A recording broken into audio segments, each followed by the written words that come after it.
ტუტორიალის მიზანია ეროზიასთან ბრძოლის გამოცდილი და სოფლის თემატიკისთვის ტექნიკურად და ფინანსურად დაძლევადი ბიოსაინჟინრო მეთოდის დემონსტრირება, რომელიც აჩერებს ფერდის ეროზიას და აღადგენს მწვანე საფარს. ტუტორიალი შედგება შემდეგი ნაწილებისაგან: პრობლემის აქტუალურობა და ეროზიასთან ბრძოლის საშუალებები, რესურსების მობილიზება, ვერტიკალურ-სვეტოვანი ანუ პალისადის ტიპის ხის კედლის მონტაჟი, ხის დამბების მონტაჟი, ელექტროშემოღობვა და შეჯამება.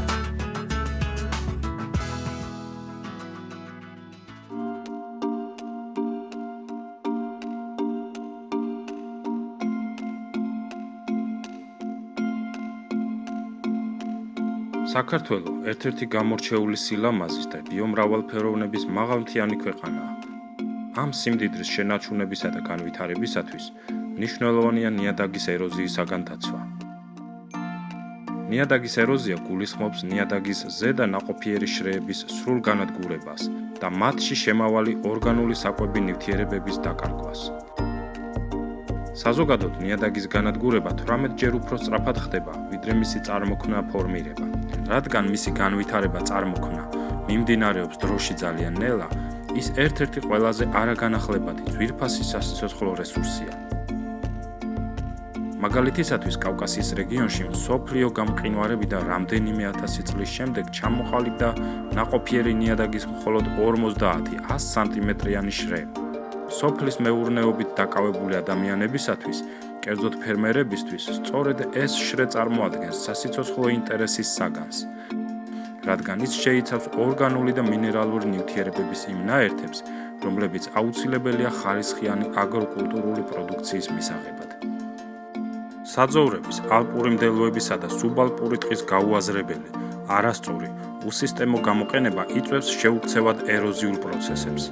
ეროზიის მიზეზით მაღალმთიანეთში ხშირია ისეთი კატასტროფული მოვლენები, როგორიცაა ღვარცოფები. ეს კი ნეგატიურად აისახება როგორც ადგილობრივი მოსახლეობის მეურნეობაზე, ასევე ქვეყნის ეკონომიკურ განვითარებაზე და მათ შორის ტურისტულ პოტენციალზეც.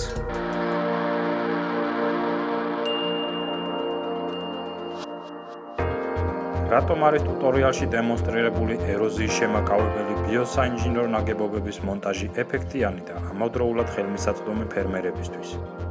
ბიოინჟინერია იყენებს მასალებს, რომლებიც ბუნებაში მოიპოვება და ამდენად ხელმისაწვდომია ადგილობრივი თემისთვის.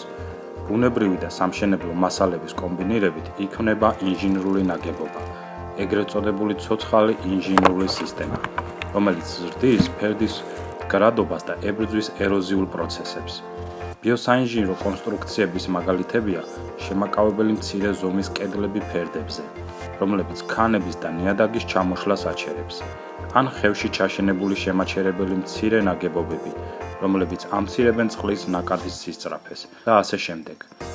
ტუტორიალი, რომელსაც წარმოგიდგენთ, დეტალურად აღწერს ეროზიის შემაჩერებელ ფერდის დამცავ სამუშაოებს.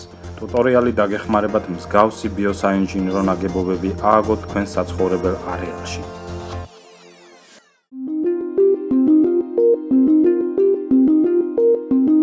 იმისთვის, რომ სწორად ვებრძოლოთ ეროზიის პროცესს, აუცილებელია შევაფასოთ ეროზიის დონე. საველე პირობებში შესაძლებელია ეროზიის პროცესის შეფასების 5-დონიანი სისტემის გამოყენება. იმ შემთხვევაში, თუ ნიადაგის 90% დაფარულია მცენარეული საფარით, მაშინ ეროზიული პროცესები არ შეინიშნება. ამ შემთხვევაში უნდა განახორციელოთ რეგულარული დაკვირვება პრევენციის მიზნით. მეორე დონე. ეროზიის საწყის ეტაპად ითვლება, როცა ნიადაგის 70-90%-მდე დაფარულია მცენარეული საფარით.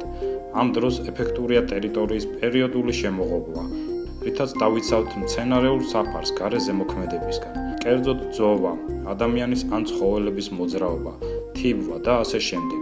ძოვის შემთხვევაში შესაძლებელია საძოვრის მონაცვლეობა ან პირუტყვის, სულადობის შემცირება ფართზე. მესამე დონე. საშუალო დონის ეროზიის გაძლიერების საფრთხის არსებობას მიუთითებს მცენარეული საფარის 70%-მდე შემცირება. გარდა პერიოდული შემოღობისა, აქ უკვე აუცილებელია მულჩირება, ბალახის თესლებისა და ნაკელის შეტანა. იმ შემთხვევაში, თუ ფერდის დახრილობა 10 გრადუსია, ჰორიზონტალური სვეტებისგან გაკეთებული შემაჩერებელი კედლების აგება. ხოლო თუ ფერდის დახრილობა 30 გრადუსია, უნდა შეიცვალოს ნიადაგის გამოყენების წესები. იგი ვარგისი იქნება მხოლოდ სათიბად. ესეთ ტერიტორიაზე უნდა შეწყდეს ტყის გამოყენება. მეოთხე დონეზე მიმდინარეობს სრული ეროზიის პროცესი. ამ დროს ჩნდება 30 სანტიმეტრამდე სიღრმის წყლის სანიაღვრე არხები. ამ ეტაპზე, გარდა იმ პრევენციული და კორექციული ღონისძიებებისა, რაც რეკომენდირებულია წინა დონის ეროზიის შემთხვევაში, ფართზე უნდა მოხდეს ჰორიზონტალსვეტოვანი კედლების ჩაშენება. მეხუთე დონე კი წარმოადგენს ეროზიას ხრამების წარმოშობით, რაც განსაკუთრებით ემუქრება სახლებს და საინჟირო ნაგებობებს. ამ დროს ხდება 30 სანტიმეტრზე უფრო ღრმა წყლის სანიაღვრე არხების გაჩენა. ამ ეტაპზეც ვიმეორებთ ეროზიის შემაკავებელ ძირითად ღონისძიებებს, როგორიცაა პერიოდული შემოღობა, მულჩირება, ბალახის თესლებისა და ნაკელის შემოტანა, ჰორიზონტული სვეტებისგან გაკეთებული შემაჩერებელი კედლების ჩაშენება და დამატებით ნიაღვრის შემაჩერებელი დამბების შექმნა ხრამებში. ბიოსაინჟინრო მეთოდით ეროზიასთან ბრძოლის პილოტირება განხორციელდა 2016-2018 წლებში. გერმანიის საერთაშორისო თანამშრომლობის საზოგადოების ბიომრავალფეროვნების ინტეგრირებული მართვის პროგრამების ფარგლებში სოფელ ჯვარბოსელის მიდამოებში. სოფელი ჯვარბოსელი მდებარეობს ალპურ სარტყელში, თუშეთის დაცულ ტერიტორიაზე, გომეწრის ხეობაში და იგი მნიშვნელოვანი ტურისტული მარშრუტების სამიზნეა.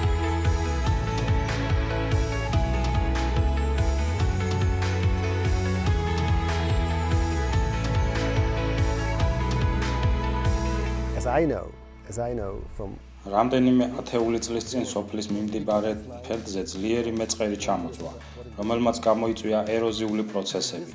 ხევის შიდა ფერდზე მხოლოდ ალაგ-ალაგ შემორჩა მცენარეული საფარი, რაც არ აძლევდა ფერდს საკმარის სიმყარეს.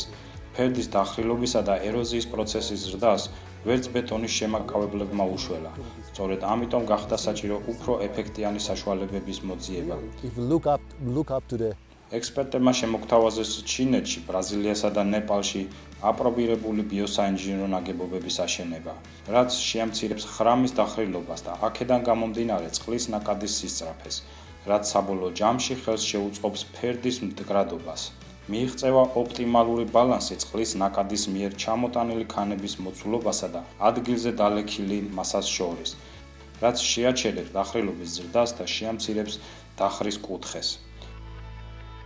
სოფელ ჯვარბოსელში საქმე გვაქვს მეხუთე დონის ეროზიასთან, რაც მოითხოვს სერიოზულ ბიოსაინჟინრო მრავალფეროვანი კონსტრუქციების შექმნას და ასევე ელექტროშემოღობის გამოყენებას. კვლევების შედეგად დადგინდა ხრამის ის მონაკვეთები, სადაც იყო კრიტიკული მდგომარეობა და გადაწყდა, რომ 35 გრადუსიანი დახრილობა შეემცირებინათ 25 გრადუსამდე.